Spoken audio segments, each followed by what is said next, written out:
Bienvenidos a la lección divina de este día. Hoy vamos a tomar el capítulo 11 del libro de Job. La titulamos La sabiduría de Eloah exige la confesión de Job. Como lo hacemos siempre, vamos a iniciar pidiendo la luz del Espíritu Santo, que sea quien nos conduzca en la lectura, meditación de esta palabra de Dios, y que sea el mismo Espíritu el que nos haga hablar a Dios con esta palabra. En el nombre del Padre, y del Hijo, y del Espíritu Santo. Amén. Espíritu Santo, ilumina nuestros corazones, nuestra mente, para que recibamos la palabra que nos quieres comunicar. Esta palabra que es mensaje de amor y salvación, que Dios ha pensado para nosotros desde toda la eternidad. Ilumínanos para que podamos nosotros comprender, pero sobre todo saborear esta palabra, que la hagamos alimento para nuestra vida, luz para nuestro caminar. Espíritu Santo, fuente de luz, ilumínanos. En el nombre del Padre, y del Hijo, y del Espíritu Santo. Amén. Vamos a hacer la lectura atenta de la palabra de Dios, el texto que hoy nos corresponde. Recuerden, ya desde esta lectura atenta, vamos deteniéndonos en aquellos aspectos que llaman más nuestra atención, tratar de encontrar el sentido profundo del texto sagrado que hoy reflexionamos. Sofar de Naamán respondió así: ¿pero es que nadie va a responder al charlatán? ¿Va a tener razón por hablar sin control? ¿Hará callar a los demás su verborrea? ¿Te vas a burlar sin que nadie te humille? Has dicho: mis ideas son acendradas, soy irreprochable a tus ojos. Pero ojalá Eloah te hablase, abriese sus labios y respondiese, te enseñaría secretos de sabiduría que desconciertan toda sagacidad. Bien sabrías entonces que Eloah te pide cuentas de tus faltas. ¿Pretendes descubrir la hondura de Eloah, descubrir la perfección de Shaddai? Es más alta que el cielo, ¿qué harás? Es más honda que el Sheol, ¿qué sabrás? Tu longitud supera a la tierra, su anchura sobrepasa al mar. Si comparece y encierra en prisión, si cita a juicio, ¿quién lo impedirá? Pues bien conoce a la gente falsa. Cuando ve la maldad, presta atención. Pero el necio aprenderá a razonar cuando el asno salvaje nazca hombre. Si mantienes firme tu corazón y extiendes tus manos hacia él, si rechazas la maldad que hay en tus manos y no acoges en tu tienda a la injusticia, entonces alzarás la frente limpia. Podrás estar en apuros, pero no temerás. Llegarás a olvidar el infortunio, como agua pasada lo recordarás. Brillará tu vida más que el mediodía. Tu oscuridad será como la aurora. Vivirás confiado en la esperanza. Aún desconcertado, dormirás tranquilamente. Te acostarás y nadie te azuzará. Muchos buscarán tus favores, pero los ojos del malvado se consumen, están privados de refugio, su esperanza en el último suspiro. Su esperanza es el último suspiro. Palabra de Dios. Estamos en este texto, este poema, es la intervención que que por primera vez hace Zofar de Naamán. Es el tercero de los amigos de Job que llegaron a acompañarlo cuando se enteraron de su desgracia.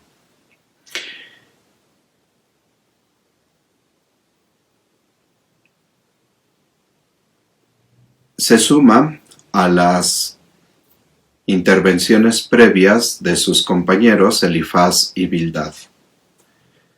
Podemos observar de momento que Job sigue ocupando una posición de privilegio, sin duda concedida por el poeta, pues sus intervenciones son desmesuradas en relación con las de sus amigos, que son mucho más breves, como observamos aquí. Un capítulo con 20 versículos. La vez anterior decíamos que el poema de Job tiene 73 versículos, 73 versos más bien. Y entonces es muy amplia la presentación que el poeta concede a Job y son mucho más breves las intervenciones de los amigos. Esta intervención, si prescindimos del breve exordio del verso 2, está articulada en dos grandes secciones, los versos 3 al 12 y del 13 al 20. Aunque en la primera sección todavía la podríamos dividir, según los cambios temáticos, en tres partes, del 4 al 6, del 7 al 9 y del 10 al 12. La introducción que tenemos en el verso 2, que dice: pero es que nadie va a responder al charlatán, va a tener razón por hablar sin control, está formulada en tercera persona. O sea, no se dirige directamente a Job, sino simplemente se refiere de manera genérica, ¿no? A diferencia de las intervenciones que han tenido Elifaz y Bildad, donde Job es cuestionado directamente. Recordemos en 4.2, Elifaz le dice: ¿aguantarás si alguien te dirige la palabra?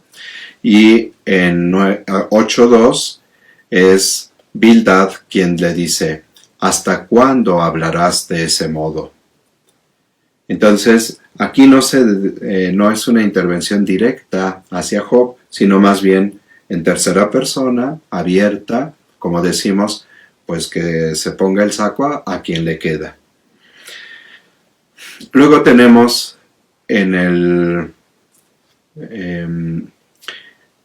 imaginemos por un momento a Zofar mirando sorprendido a su alrededor y viendo que no hay nadie que le tape la boca al deslenguado Job. Nadie. Ni siquiera Eloah, el nombre que aquí usa para referirse a Dios. Por lo que leemos después en el versículo 5. Pero ojalá Eloah te hablase. O sea, ni siquiera a Dios le está hablando para que ya le tapen la boca a Job, que se le soltó la boca, ¿no? Por eso el deslenguado Job. Y por eso los adjetivos que le pone: charlatán, hablar sin control, ¿quién va a callar tu verborrea? ¿Te vas a burlar sin que nadie te humille? Son formas que expresan pues que no ha habido nadie que le ponga límite a Job. Por eso, como decimos nosotros, ha despotricado todo lo que trae dentro de su corazón. Muchas cosas podrán ser incluso hasta sin sentido, o sea, sin pensarlo mucho, pero que lo va sacando. Esta primera intervención de Zohar insiste en la teoría de la retribución. Fíjense cómo los diálogos de esta serie de diálogos que hemos tenido, estos primeros diálogos que hemos tenido de Elifaz, Bildad y Zohar, han ido reproponiendo la teoría tradicional de la retribución. Uno y otro de los amigos le está insistiendo a Job que recuerde esa teoría, que parta de ese principio y por lo tanto, pues que reconozca en que ha pecado contra Dios, se arrepienta, pida perdón y enmiende su conducta. Pero volvemos a recordar, Job es un hombre justo y más bien es la apuesta que ha hecho Satanás con Dios para hacer tropezar a Job.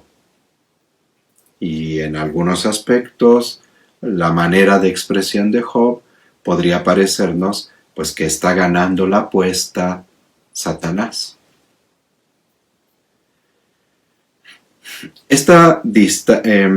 Lo nuevo que encontramos aquí en este discurso de Zohar, aunque sigue el tema de la retribución, lo nuevo está en el hincapié en el tema de la sabiduría trascendente de Dios. En contraste está la ignorancia del hombre. O sea, por una parte se va a presentar, y esto es tema de toda la literatura sapiencial del Antiguo Testamento, la sabiduría como algo inalcanzable, porque pertenece a Dios, y la pequeñez de los argumentos del hombre, la ignorancia que el hombre muestra cuando habla. Y entonces, si ya la teoría de la retribución marcaba como dos extremos, el hombre bueno, el hombre malo, la bendición de Dios, la maldición de Dios, también en este tema se van a marcar como esos dos extremos, la sabiduría de Dios y la ignorancia del hombre. Esta distancia infranqueable explica, por un lado, la presunción de Job. Sus amigos le van a estar diciendo, pues es que tú dices conocer tantas cosas, dar tantos consejos, y al final no alcanzas la sabiduría de Dios. Por otro lado, invalida la posibilidad de enjuiciar a Dios. Este punto ya había salido en el discurso anterior, en la respuesta de Job, y ahora se retoma también este punto, ¿no? Es imposible que el hombre se vuelva en juez de Dios. No va a tener los elementos para juzgar a Dios. Sin embargo, no olvidemos, Job está siendo puesto a prueba. Y al final, la intención de Zohar es hacer que Job se convierta hacia Dios. Pero se convierte uno cuando le ha dado la espalda a Dios, cuando ha cometido el pecado contra Dios. Pero Job no ha pecado. Job no le ha dado la espalda. Entonces, el discurso, este poema de Zohar que dirige a Job, nos va a decir muchas verdades, pero que no son aplicables a Job. Y este es el dramatismo de la experiencia de Job. O sea, muchas cosas son ciertas, pero no aplican a Job. Y bueno, pues en este tenor, pues tenemos este discurso de Zohar. Vamos a pasar a la meditación. Vuelvo a leer el texto. Ahora la pregunta que debe de ir rigiendo nuestra lectura del texto es: ¿Qué me dice a mí el texto ahora? Nos ponemos en el lugar de Job, podemos escuchar las palabras de Sofar, o nos ponemos en el lugar de Sofar y vemos tal vez al que está sufriendo para dirigirle estas palabras.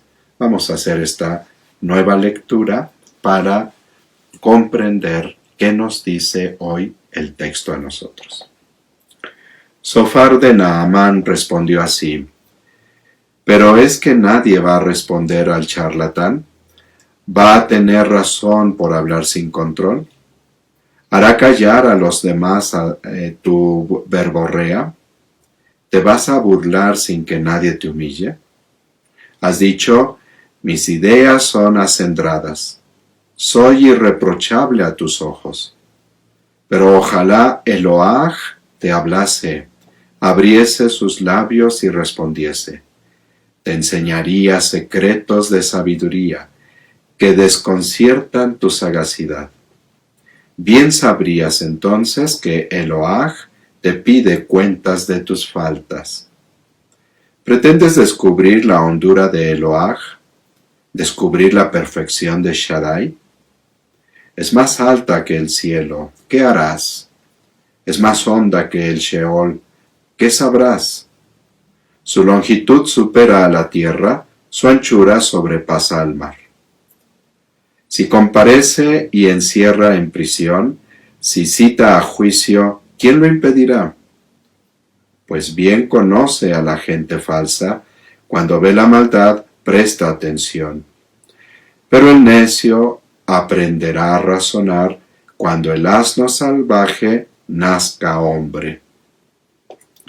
Si mantienes firme tu corazón y extiendes tus manos hacia él, si rechazas la maldad que hay en tus manos y no acoges en tu tienda a la injusticia, entonces alzarás la frente limpia. Podrás estar en apuros, pero no temerás. Llegarás a olvidar el infortunio, como agua pasada lo recordarás. Brillará tu vida más que el mediodía, tu oscuridad será como la aurora. Vivirás confiado en la esperanza. Aún desconcertado, dormirás tranquilamente. Te acostarás y nadie te asustará. Muchos buscarán tus favores, pero los ojos del malvado se consumen. Están privados de refugio, su esperanza es el último suspiro.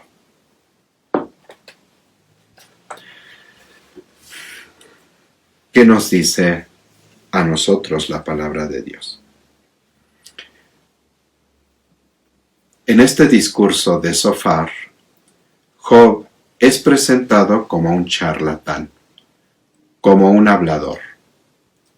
En contraste está la sabiduría de Dios, que al parecer Sofar la considera intachable, pero sobre todo incuestionable. Como hemos venido meditando anteriormente, ¿cuáles serían los sentimientos de Job frente a sus amigos que no le dan crédito a sus palabras? Tratemos de ponernos en el lugar de Job y pensar en esos amigos que le están insistiendo una y otra vez, de una y de otra manera, que él debe entender que algo malo hizo y que no se puede poner al tú por tú con Dios, sobre todo por la gran sabiduría de Dios. ¿Cómo se sentiría Job? ¿Cómo tomaría esas palabras? En esta meditación tratemos de entrar en los sentimientos de nuestros hermanos cuando no les creemos que están sufriendo injustamente, cuando dudamos de que son inocentes frente a esa situación. No hay peor traición que la duda de las palabras del amigo, la incredulidad ante sus sentimientos y emociones. Tratemos de ponernos en el lugar de Sofar, que no le cree a Job y que sus palabras pues le van lastimando a Job. A veces, y vuelvo a insistir una vez más, sin pensarlo, sin darnos cuenta y desde luego sin intención de lastimar, pero nuestras palabras sí han llegado a lastimar al enfermo, al que está pasando por alguna situación particular. A veces queriendo ayudar a razonar, hemos más bien causado dolor que ser pues ayuda, consuelo en la situación. A veces hemos usado expresiones que lejos de iluminar y por lo tanto ser sabiduría que viene de Dios, son palabras más bien torpes, insensatas, son palabras que causan daño.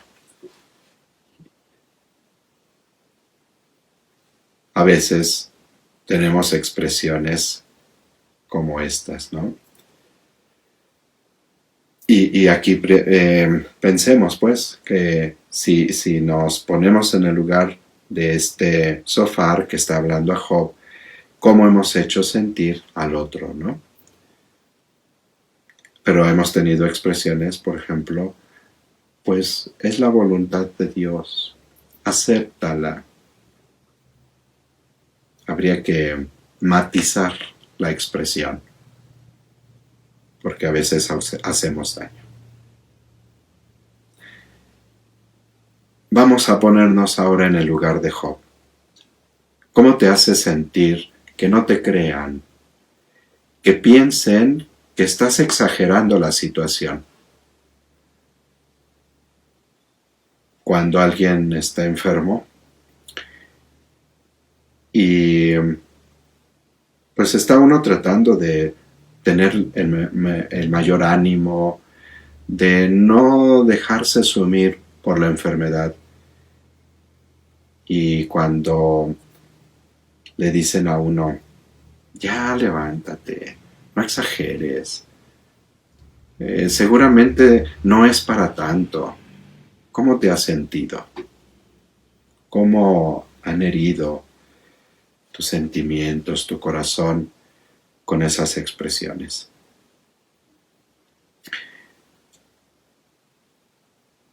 ¿Se te tilda de charlatán y fanfarrón cuando tú sabes que estás diciendo la verdad? ¿Cómo sientes esos momentos, no? Finalmente, Dios es presentado con una sabiduría que no puede comprender el hombre. ¿Cómo te has sentido cuando te dicen, debes aceptar la voluntad de Dios? Así lo quiso Dios. Por algo lo quiere Dios, así, etcétera. Pero también reflexiona sobre cómo habrás hecho sentir a otros cuando tú eres quien ha hecho esos comentarios. Hay una expresión que no se aplica solamente a situaciones de enfermedad o problemas, pero que quieren expresar como esta sabiduría de Dios. Los tiempos de Dios son perfectos. Cuando uno está sufriendo, esos tiempos de Dios no son perfectos. Decía Job en el capítulo 3, hacía referencia pues a sus sufrimientos, a sus noches de insomnio. Y aquí decía,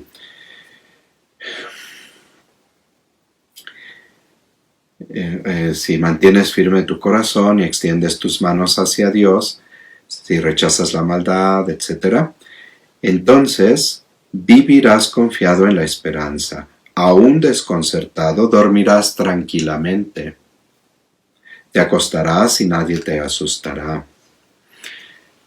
Yo les comparto, y desde que lo experimenté, nunca lo vuelvo a repetir, sobre todo cuando visito a los enfermos. Yo pensaba que pues en la enfermedad pues uno tiene más tiempo para hacer oración, para ponerse en las manos de Dios, para leer la Biblia, y así lo recomendaba como seminarista cuando visitaba a los enfermos.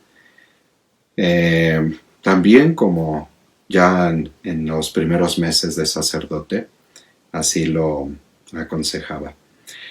Pero hubo un momento en el que, regresando de Semana Santa, habiendo ido de misiones, regresé con un resfriado, una gripa, que me tumbó en cama los 8 días de la Pascua. Y yo estuve, eran mis vacaciones para estar con mi familia, especialmente con mi mamá, y los 8 días me los pasé en cama. Y no podía, había momentos en que no podía despertar a la hora que yo quería para devota y piadosamente hacer mis oraciones de la mañana. Había momentos en los que me ponía a leer y me quedaba completamente dormido y no había aprovechado el tiempo, como yo lo había dicho, para orar más, para reflexionar. Solo cuando lo experimenté, dije, no vuelvo a recomendar a un enfermo que haga oración, que ponga sus 5 sentidos para estar con Dios. Y esto lo entendí después, cuando en un curso me explicaron el funcionamiento del cerebro. Nuestro cerebro tiene 3 partes, ¿no? Digamos, como 3, se fue desarrollando, fue evolucionando en 3 momentos. El cerebro rectilíneo, que compartimos con los reptiles, y entonces es esta parte del cerebro concentra toda su atención, toda la energía, todo el esfuerzo en las funciones de supervivencia de nuestro cuerpo. Y entonces, la parte más externa, la que evolucionó más y que nos hace ser Homo sapiens, la corteza cerebral, es la parte de los razonamientos. Y entonces, yo entendí que le estaba pidiendo a los enfermos que razonaran, cuando en la segunda parte, que es la parte más de los sentimientos, y en la primera parte, lo más básico, que es la parte de la supervivencia, su energía estaba concentrada precisamente en atender la supervivencia. Entonces, cuando un enfermo se la pasa durmiendo, es porque su energía está concentrada en sanar esa parte de su organismo que necesita de más atención. En una ocasión, cuando mi papá estuvo enfermo y yo celebraba la misa en la parroquia, que nos quedaba a una cuadra de la casa, y le llevaba todos los días la comunión, un día llegué de misa y me dijo mi mamá, tu papá está dormido. Digo, pues no hay problema, vamos a esperar un rato para que despierte y le doy la comunión. Hacemos nuestra oración y les doy la comunión a ti y a mi papá. Pasó más de media hora, me acerqué a mi papá y le dije, papá, ya te traje la comunión. Y él medio abrió los ojos y dijo, sí, ahorita. Y se siguió durmiendo. Y pasó otro rato más, amplio, y le volví a decir, papá, ya te traje la comunión. Y me dijo, sí, pero no alcanzaba a despertar. Y entonces yo, con un poco de molestia, le dije, papá, es que si no despiertas hoy no te voy a poder dar la comunión. Fíjense la sabiduría que yo pretendía transmitir de Dios, supuestamente la sabiduría de Dios, en razonamientos estrictos para dar la comunión a un enfermo y que estuviera consciente. Yo noté el gran esfuerzo de mi papá. Vi cómo hizo ese esfuerzo para mantenerse despierto y comulgó e inmediatamente siguió durmiendo. Al día siguiente que lo fue a ver el médico, todos los días pasaba el médico, un muy gran amigo de nosotros, de la familia, le comenté y me dijo, sí, es natural. En su enfermedad llega el momento en que ya no puede controlar sus horas de sueño. Y entonces me sentí mal porque le había exigido a mi papá algo que quería yo que lo razonara cuando su razonamiento no estaba del todo en sus 5 sentidos y más bien toda su energía la estaba concentrando en atender el cáncer que tenía y que lo estaba consumiendo.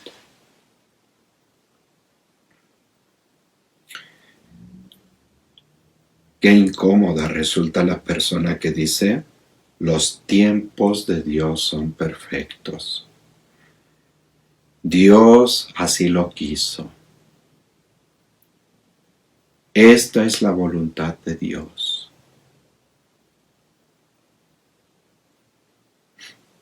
¿Cuánto hemos hecho sufrir a nuestros enfermos por tacharlos de charlatanes, de mentirosos, de que están inventando las cosas?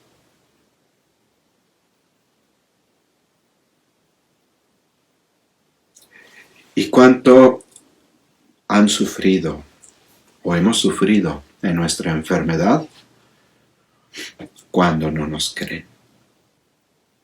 Cuando no entienden,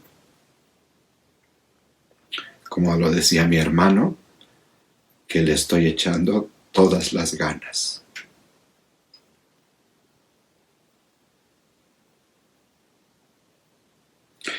Vamos a pasar a la oración. Vamos a orar con la misma palabra de Dios. Una vez más, leemos el texto, pero ahora con la pregunta que va guiando la lectura del texto, preguntándonos, ¿qué me hace decir esta palabra a Dios? No olvidemos, es palabra de Dios, es inspirada por el Espíritu Santo. Entonces, ¿qué me hace decirle a Dios? Sofar de Naamán respondió así, pero es que nadie va a responder al charlatán, va a tener razón por hablar sin control, hará callar a los demás tu verborrea, te vas a burlar sin que nadie te humille.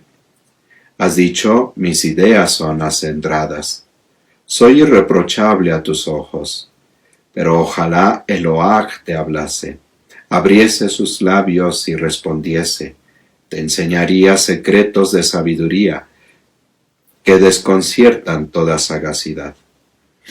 Bien sabrías entonces que Eloah te pide cuentas de tus faltas. ¿Pretendes descubrir la hondura de Eloah? ¿Descubrir la perfección de Shaddai? Es más alta que el cielo. ¿Qué harás? Es más honda que el Sheol. ¿Qué sabrás? Su longitud supera a la tierra, su anchura sobrepasa al mar. Si comparece y encierra en prisión, si cita a juicio, ¿quién lo impedirá? Pues bien conoce a la gente falsa cuando ve la maldad, presta atención, pero el necio aprenderá a razonar cuando el asno salvaje nazca hombre.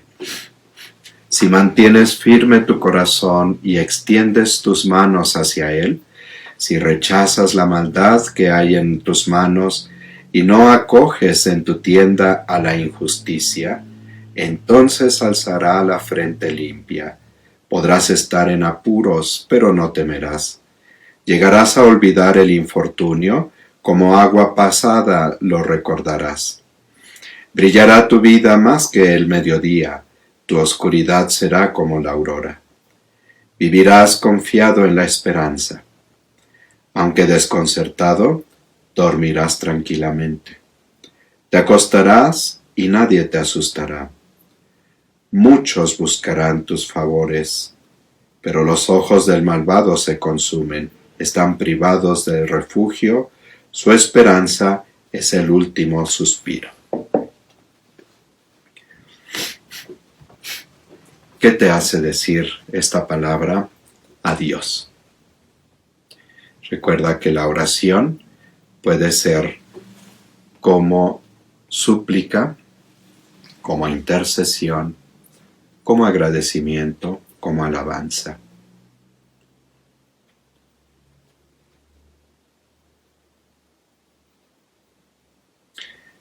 Padre bueno, hoy te quiero pedir perdón por lo impaciente que he sido con mis hermanos enfermos, porque a veces no los he comprendido, a veces les he exigido lo que no debería de ser.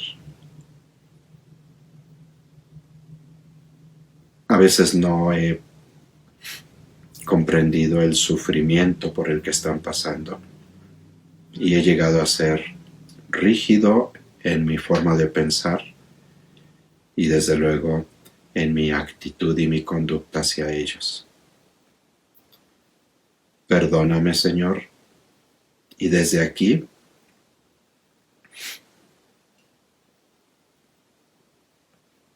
y en este momento te pido que tú como que vuelvas el tiempo atrás y tú mismo vayas a esos momentos en que no he sabido acompañar bien a los enfermos, para que aunque mis palabras les lastimaban, tú les des el consuelo y la paz que yo no les pude transmitir.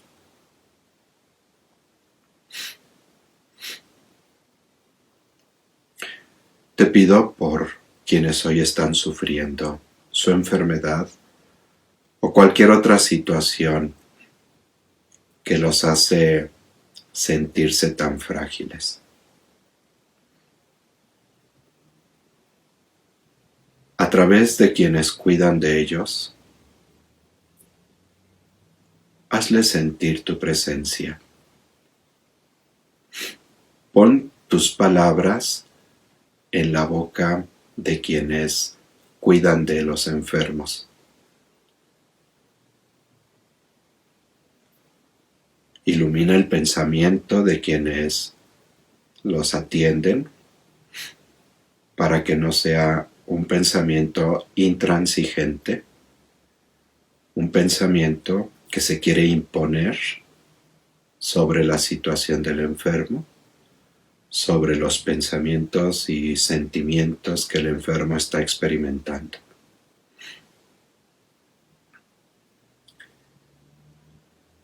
Finalmente, te pido con mucha confianza que cuando permitas que a mí llegue la enfermedad, pueda entrar en ella y recorrer el tiempo y la gravedad de la enfermedad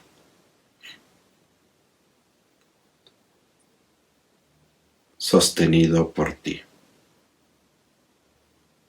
Tal vez no alcance a comprender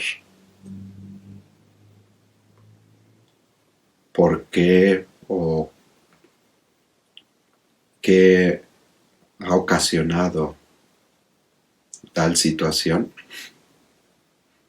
pero que sintiéndome sostenido por tu amor, por tu mano providente, pueda perseverar aún en la enfermedad, aún en el sufrimiento.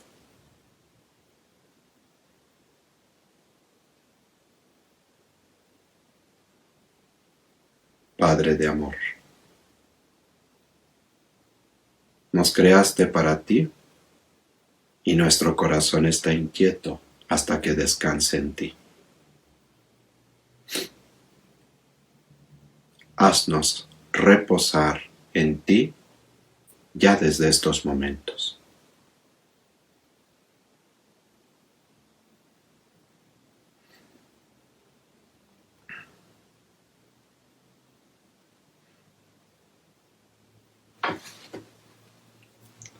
Vamos a pasar a la contemplación. Contemplamos el proyecto de Dios y nos dejamos iluminar por esta mirada sapiencial de nuestra realidad. ¿Qué conversión de la mente, del corazón y de la vida nos pide el Señor? ¿Cómo podemos, a la luz de esta palabra que hemos leído, meditado y orado, cómo podemos dejar que se vaya renovando nuestra mente para que sepamos discernir lo que es la voluntad de Dios, lo bueno, lo que le agrada a Dios, lo perfecto? Los invito a que consideremos cómo la sabiduría que viene de Dios fácilmente la podemos distorsionar, sino en contenidos totalmente diferentes, pero sí en la manera en que interpretamos esa sabiduría de Dios. A veces nos preguntamos, ¿la voluntad de Dios es que yo esté enfermo?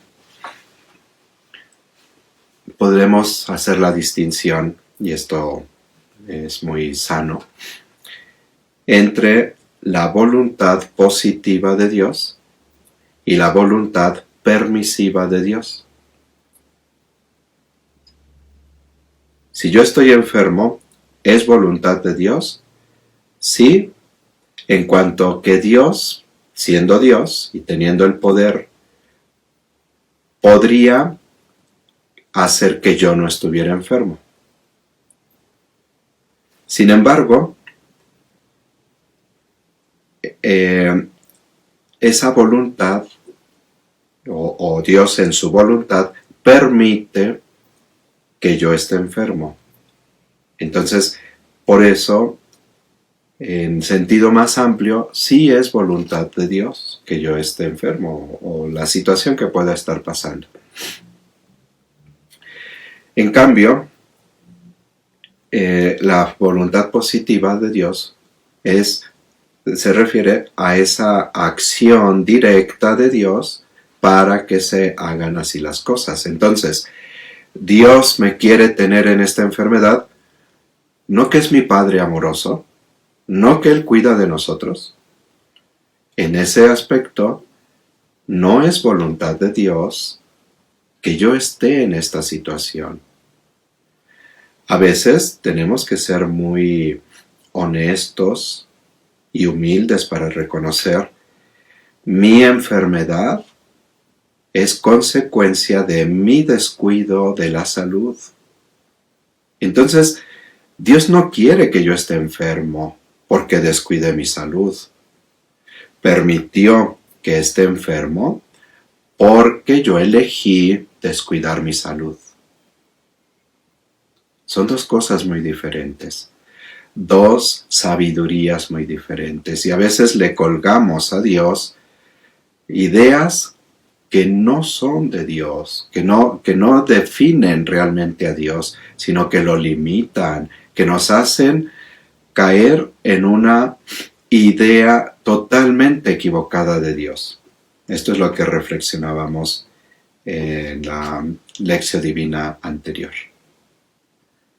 Entonces, frente a la voluntad de Dios, debemos distinguir lo que es la voluntad positiva y la voluntad permisiva de Dios. Estoy en este accidente. Yo me descuidé, yo fui imprudente al manejar. O yo venía bien, pero el otro carro fue el imprudente y me impactó. ¿Dios quiso eso?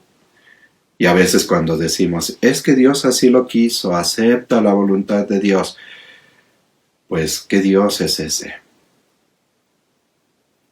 Pero cuando entendemos que Dios permitió, entonces la segunda pregunta es, ¿por qué lo permitió Dios o para qué lo permitió Dios? Y entonces ahí nos abrimos a un aspecto totalmente diferente. La sabiduría de Dios sí supera a la sabiduría del hombre, desde luego, porque la sabiduría de Dios es eterna, porque es plena. Sin embargo, Dios ha revelado su proyecto al hombre. Y por eso, en este libro sagrado que estamos reflexionando, nos ha dado la clave de interpretación desde el principio. Dios permite que Satanás ponga a prueba a Job porque Dios apuesta por su siervo Job, que es justo, que es apartado del mal, que es temeroso de Dios. Entonces, cuando entramos nosotros a esas situaciones, sea de enfermedad o de cualquier otra forma, que ponen en crisis nuestra experiencia, entonces es cuando debemos recordar que si Dios está permitiendo para mí esto, es por algo más grande, por algo que va a ayudarme a mi salvación. Y entonces entremos en esa voluntad de Dios, pero así como Dios lo quiere de nosotros. Vamos a ir viendo en los siguientes capítulos del libro de Job este desarrollo, esta comprensión. Esto es lo que el libro de Job en la literatura sapiencial presenta. Es todo un parteaguas en la manera de entender las cosas como se venía entendiendo en el Antiguo Testamento, y la nueva comprensión que nos va a abrir después precisamente a la revelación que Cristo nos trae. Frente a esta manera nueva de pensar, ¿qué compromiso de vida asumo para hacer que este texto lo pueda llevar a la vida cotidiana? Yo hoy quiero ratificar, porque esto se los comenté, ya lo he comprendido, pero quiero ratificar que cuando visite a los enfermos, no voy a ir con prejuicios frente al enfermo.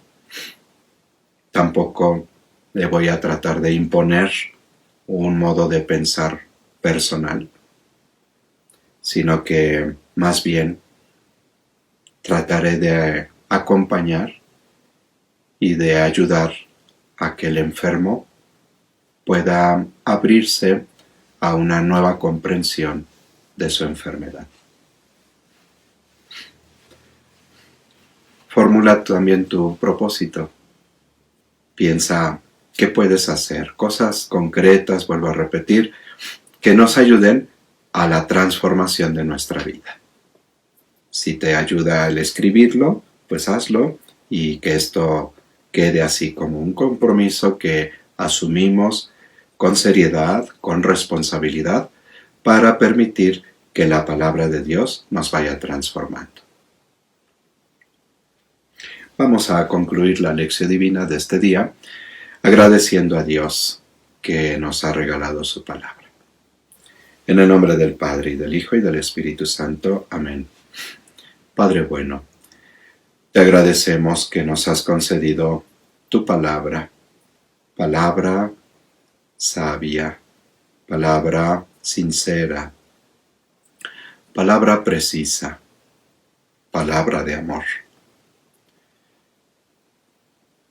Gracias porque nos has dado una vez más la luz de tu Espíritu Santo para que nos dejáramos iluminar y comprender de una manera nueva tu palabra.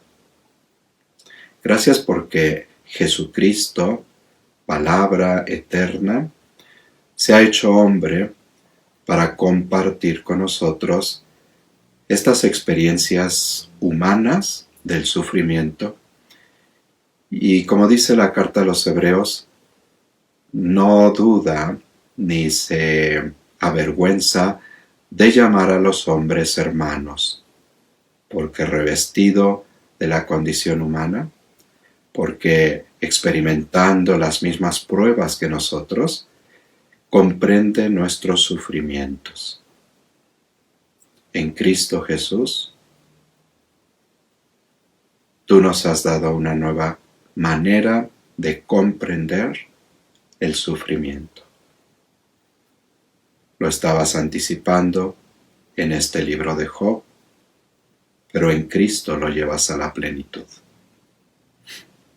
Gracias porque nos has llevado de la mano en esta lección divina. Bendito y alabado seas, Padre, por los siglos de los siglos. Amén.